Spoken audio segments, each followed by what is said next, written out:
সবথেকে সহজ পদ্ধতিতে চিলি সয়াবিন রেসিপি।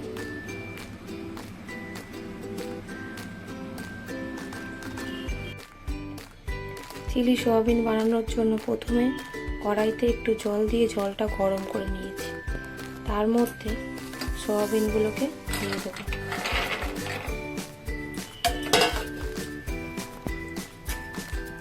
হাফ চা চামচ মতো নুন দিয়ে দেবো।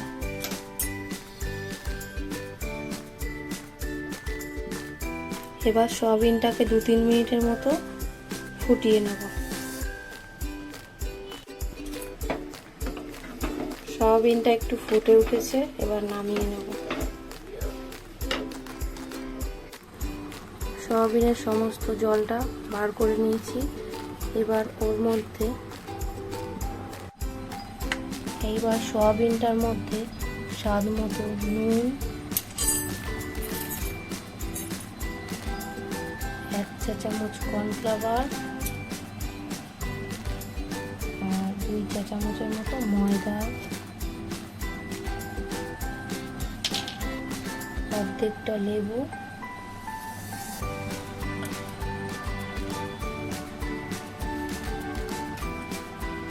একটা ডিম,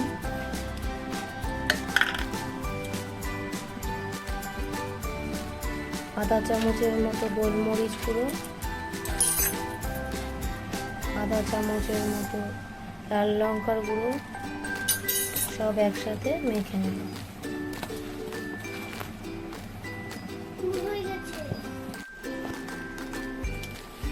সয়াবিনটাকে ভালো করে মেখে 10 মিনিটের জন্য রেখে দেবো চাপা দিয়ে। কড়াইতে সাদা তেল দিয়ে তেলটাকে গরম করে নেব। তার মধ্যে সয়াবিনগুলোকে ভেজে নেব।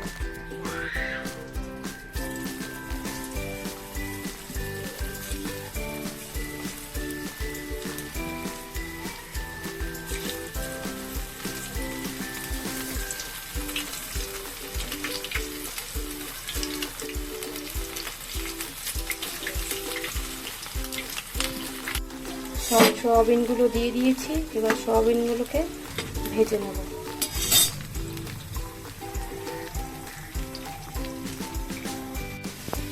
সয়াবিনগুলো লাল লাল করে ভাজা হয়ে গেছে। এবার সয়াবিনগুলোকে নামিয়ে নেব।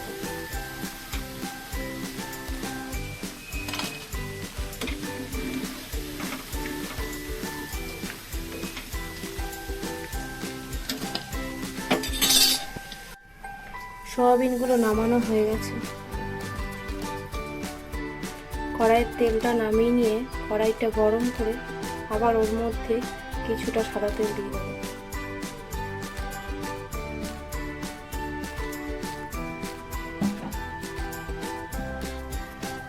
এখানে আমি নিয়েছি 7-8 কোয়া রসুন, 2টো কাঁচা লঙ্কা, 2টো মাঝারি সাইজের পেঁয়াজ, একটা ক্যাপসিকাম, 1/2 চা চামচ মতো আদা বাটা। কড়াইয়ের তেলটা গরম হয়ে গেছে। এবার ওর মধ্যে দিয়ে দেব রসুন। কুচো করা রসুনটা দিয়ে দিলাম।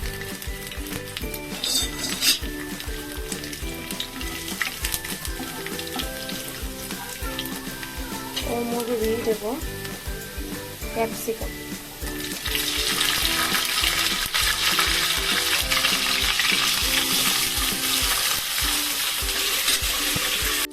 ওর মধ্যে বড় বড় করে পেঁয়াজগুলো কেটে ছাড়িয়ে রেখেছি, ওগুলোও দিয়ে দেব।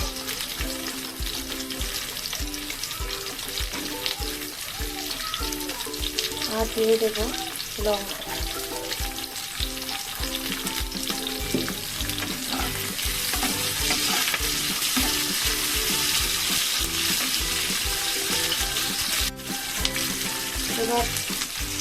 এবার দিয়ে দেবো ওর মধ্যে আদা বাটা।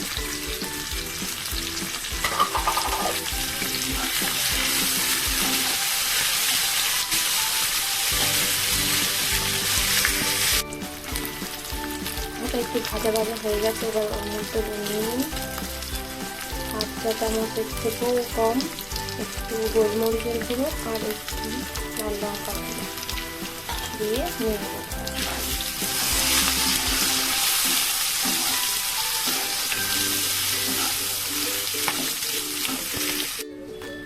একটা বাটিতে জল নিয়ে নিয়েছি, নিয়ে 2 চামচের মতো চিলি সস আর 4 চামচের মতো টমেটো সস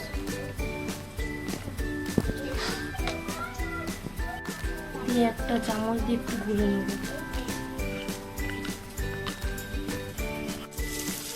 এবার সসটা এর মধ্যে দিয়ে দেব।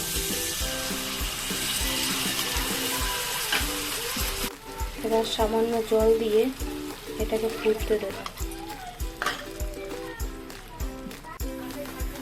জলটা ফুটে উঠেছে, ক্যাপসিকামগুলোও সেদ্ধ হয়ে গেছে। এবার ওর মধ্যে ভেজে রাখা সয়াবিনটা দিয়ে কিছুক্ষণ ফুটিয়ে নেব।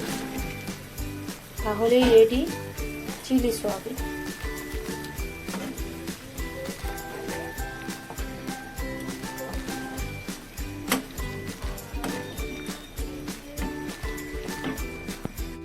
সয়াবিনটা দিয়ে একটু ফুটিয়ে নিয়েছি। এইবার ওর মধ্যে 8 চা চামচ কর্নফ্লাওয়ার ঠান্ডা জলে গুলে রেখেছি, সেটা দিয়ে দিলাম। দিয়ে একটু নেড়ে দেবো।